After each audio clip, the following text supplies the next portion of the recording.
കള്ളാക്കുറിച്ചി വിഷമദ്യ ദുരന്തത്തിൽ മരിച്ചവരുടെ എണ്ണം 55ആയി. 193 പേർ ചികിത്സയിലെന്ന് കള്ളാക്കുറിച്ചി ജില്ലാ കളക്ടർ MS പ്രശാന്ത് പറഞ്ഞു. വിഷയത്തിൽ ADMK ഇന്നും സഭ ബഹിഷ്കരിച്ചു. മദ്യദുരന്തം ആദ്യം ചർച്ച ചെയ്യണമെന്ന ആവശ്യം സ്പീക്കർ തള്ളിയതാണ് പ്രതിഷേധത്തിന് ഇടയാക്കിയത്.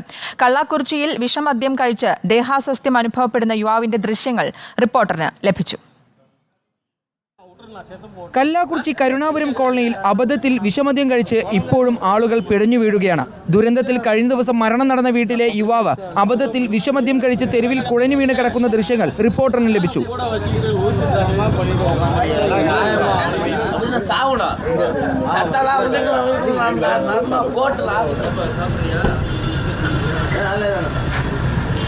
മദ്യവിൽപ്പന നടത്തിയിരുന്ന കണ്ണുക്കുട്ടി എന്ന ഗോവിന്ദരാജന്റെ വീട്ടിൽ നിന്നും വാങ്ങിയ 2 പാക്കറ്റ് മദ്യം അബദ്ധത്തിൽ കഴിച്ചുവെന്ന് യുവാവ് റിപ്പോർട്ടറിനോട് പറഞ്ഞു. 1 മാസമായി നാട്ടിലില്ലാതിരുന്ന യുവാവ് അമ്മയുടെ മരണാനന്തര ചടങ്ങുകളിൽ പങ്കെടുക്കാനായാണ് കരുണാപുരത്തെത്തിയത്.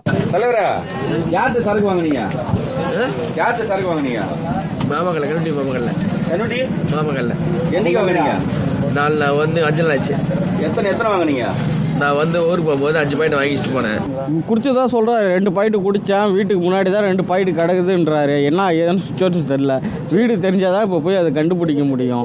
5 നാൾക്ക് മുന്നേ വാങ്ങിട്ടാണ്. കണ്ണുകുട്ടി കടയിൽ നിന്ന് വാങ്ങി. ആമാ അങ്ങ தான் വാങ്ങണം. യുവാവിനെ ഉടൻ തന്നെ ആരോഗ്യ പ്രവർത്തകർ ചേർന്ന് കരുണാപുരം മെഡിക്കൽ കോളേജിൽ എത്തിച്ച് ഡയാലിസിസിന് വിധേയനാക്കി. നിലവിൽ 55 പേർക്കാണ് വിഷമദ്യ ദുരന്തത്തിൽ ജീവൻ നഷ്ടമായത്. ചികിത്സയിൽ കഴിയുന്ന ആളുകളുടെ എണ്ണം 190ആയി ഉയർന്നത് ആശങ്കയുണ്ടാക്കുന്നുവെന്ന് ജില്ലാ കളക്ടർ MS പ്രശാന്ത് അറിയിച്ചു. അതിനിടെ ഇന്നും കല്ലാക്കുറിച്ചി വിഷയത്തിൽ പ്രതിഷേധിച്ച് ADMK സഭ ബഹിഷ്കരിച്ചു. മദ്യദുരന്തം ആദ്യം ചർച്ച ചെയ്യണമെന്ന ADMK ആവശ്യം സ്പീക്കർ തള്ളി. ജനങ്ങളുടെ പ്രശ്നങ്ങൾക്ക് സർക്കാർ വില കൽപ്പിക്കുന്നില്ലെന്ന് ആരോപിച്ചായിരുന്നു പ്രതിപക്ഷം സഭയിൽ നിന്നും ഇറങ്ങിപ്പോയത്. വീഡിയോ ജേർണലിസ്റ്റ് വിനൂസിക്കൊപ്പം reporter Iqbal Arkal, in reporter, കല്ലാക്കുറിച്ചി.